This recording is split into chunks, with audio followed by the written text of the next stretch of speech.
Hello scholars, and welcome to Art with Miss A. Today I'm going to show you how to create a paper fan with a nice painted design on the background. So let's go ahead and get started. First I want to show you the kind of paint that I'm using is called Tempera paint. You could also do watercolor. I chose this because it's a little bit more permanent than watercolor and it won't be quite as messy. So let's go ahead and get started. I'm going to take my brush and I'm going to dip it in my water. I like to use recycled materials when I'm painting because it allows those materials to stay out of the trash and out of the landfills. I'm doing something good with old things. So you're going to get your brush just a little bit wet to allow the paint to apply easier to the paper. And then I am going to take a little bit of my green. You can see it right there, and I want my green to be a little darker. So what color would I add to the green to make it darker? That's right, I'm going to mix a little black in there. So I'm going to put some black in the middle, grab some green, and I'm just going to mix it together until I find just the right shade. Not too bright, but not too dark either.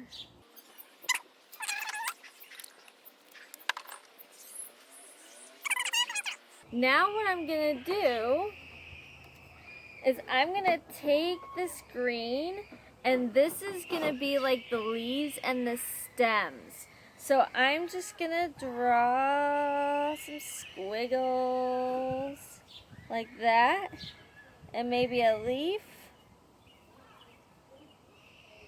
Get a nice football shape for the leaf, and maybe another leaf at the bottom. Do it however you want. I'm going to leave it like this for right now. I'm going to get that green color off my paintbrush so I can get ready to put on the pink color. Now here is where it gets fun, because I have this bottle with me, and this bottle is going to be my stamp.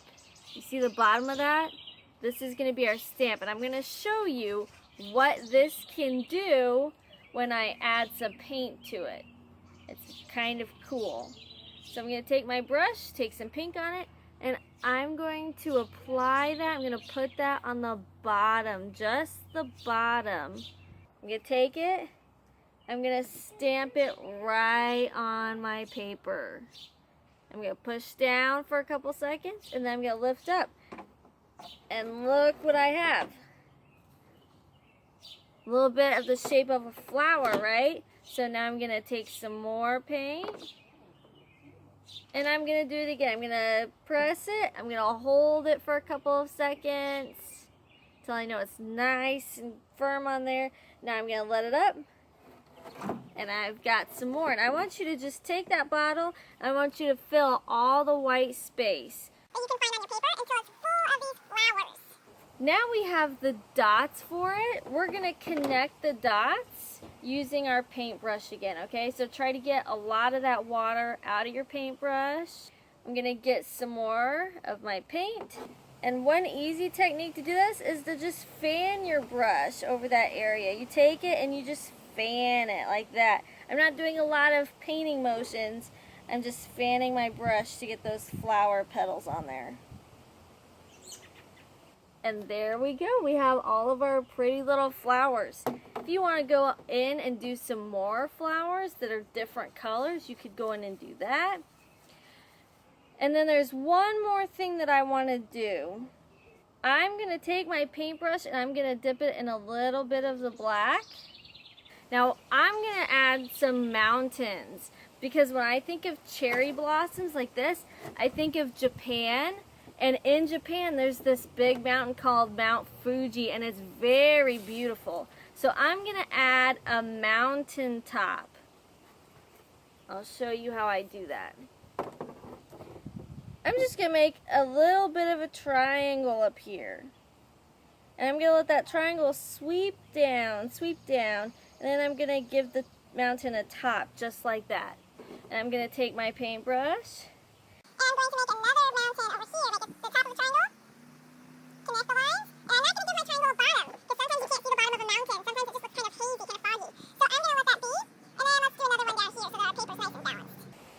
I'm going to dust that down a little bit. See how I'm just bringing the color down? Bring the color down. Alrighty.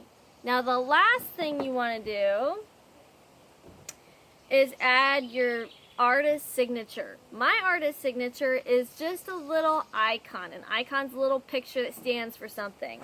And my icon is a little paw print. That's how I sign all my paintings. So I'm going to go in, I'm going to put my paw print on there. You could write your name, you could do your initials. It's up to you what your artist signature looks like. Okay? And then if you want to go back in and add some details, you can add some little details. Finish it however you want. So let's let this dry, and then we'll come back and we'll check on it in a little bit, okay?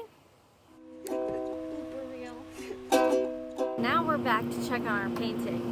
After leaving it out for a while, our painting has completely dried, and now we can fold it into a fan. So what we're going to do is we're going to do this by fractions. Look down here.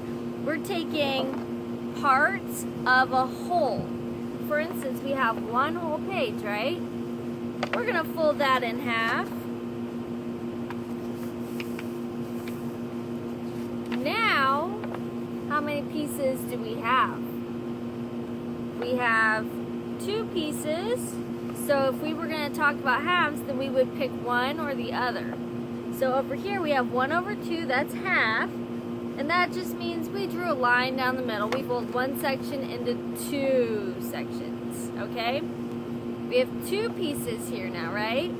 Watch me take this whole piece of paper and turn it into 4. Are you ready? So we take the half, we fold it again.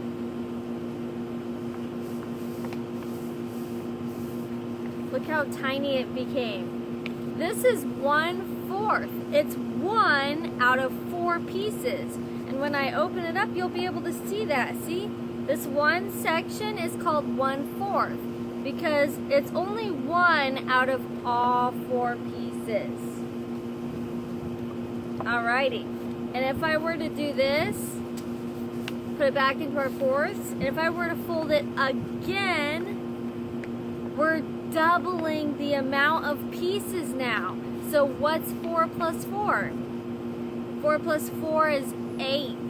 So now I have created 8ths out of my whole piece of paper. This is 1/8. It's 1 out of 8 pieces. When I open it back up, you can see all the pieces got smaller, but it's still part of a whole. So now for your accordion, you're going to take this whole piece of paper and you're going to take your folds. You're going to put 1 on the top, flip it over.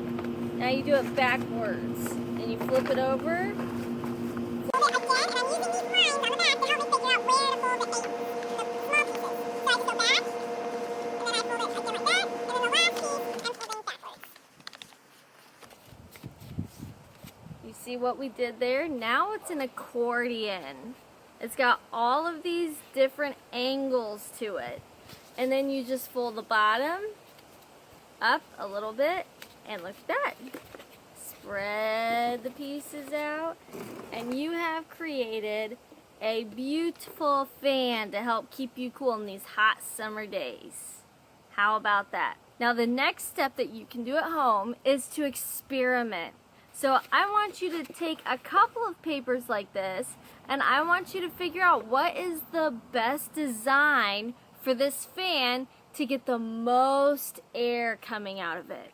So you could fold it into 8ths like I did, so that you have 8 pieces total.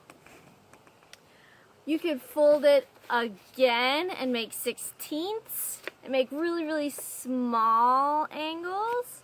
Or you could just try it in 4ths. You could try it with just half of this. I want you to experiment and see what is the best way to fold this piece of paper to get the most air coming out, to get the most breeze from it, okay? That's your STEM project moving forward. You can also check out the reading for this project that talks a little bit about Japan and some of the beautiful plants they have in Japan. And I also want you to keep practicing your So depending on how old you are or what grade you're in, you're going to be using some of these fractions from first grade and older. In first grade, we go to halves and we go to quarters. But when you get older in second, third, fourth grade, you're going to be using higher fractions, okay? So keep practicing that. You can just do that by folding papers, counting how many pieces you have. So what's your part? This is 1/8. And what's your whole? This is 1 out of 8 pieces, so it's an 1/8. Alrighty. I will see you next time for more Art with Miss A, and I hope you stay creative during the summer, okay? Bye!